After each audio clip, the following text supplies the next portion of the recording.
வாத நாராயணன் கீரையை பற்றி நீங்களும் என்ன போல் ஃபஸ்ட் டைம் தெரிஞ்சுக்கிறீங்களா? இதில் எவ்வளோ எக்கச்சக்கமான ஹெல்த் பெனிஃபிட்ஸ் இருக்குன்னு வாங்க பார்க்கலாம். அர்த்ரட்டிஸ் ப்ராப்ளம், பவுல் எக் ப்ராப்ளம், மூட்டுகளில் தேங்கி இருக்கும் வாத நீரை வெளியேற்ற இந்த கீரை சிறப்பாக திகழ்கிறது. இந்த கீரையை துவையலாக்கி சாப்பாட்டில் சேர்த்து வர வேண்டும் என்று சொல்லப்படுகிறது. இந்த கீரை வாத நீரை மலம் வழியாக வெளியேற்றுமாம். மேலும் மாதம் ஒரு முறை வாத நாராயணன் கீரை பொடியை விளக்கெண்ணெய் உடன் சேர்த்து சாப்பிட்டு வந்தால் மிகவும் சிறந்த முறையாக வாதம் பிரச்சனையிலிருந்து பாதுகாக்கலாமா.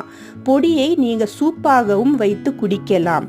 இந்த வாத நாராயணன் கீரை இங்கிலீஷில் பெயர் வாத நாராயண ஸ்பினாச் என்னும், பொட்டானிக்கல் நேம் டீலானிக்ஸ் எலத்தா என்னும் சொல்லப்படுகிறது. ஆயுர்வேதிக் ட்ரீட்மெண்ட்டுக்கு உதவுகிறது. ஜாயிண்ட் பெயின் ஹீல் ஆகும். தேங்க்யூ.